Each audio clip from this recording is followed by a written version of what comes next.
How to zoom in and zoom out in Microsoft Excel. Hello and welcome back to DigiLive Trends. In this video, I'm going to show you how to zoom in and zoom out in Excel. You can zoom in to get a close-up view of your file or zoom out to see more of the page at a reduced size. So let's start the video. On your system, open Microsoft Excel. Now, I am going to type a couple of numbers here. If you go down to your bottom right corner, look at this little scroll bar, there is an option to zoom in and out of the Excel sheet. At the bottom right side of the sheet, you can see a slider.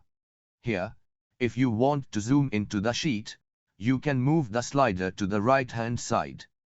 If you want to zoom out of the sheet, you can move it to the left-hand side. And that's it. This is how you can simply zoom in and zoom out in Microsoft Excel. So guys, if you enjoyed this video, please hit like and subscribe to our channel. Thank you for watching.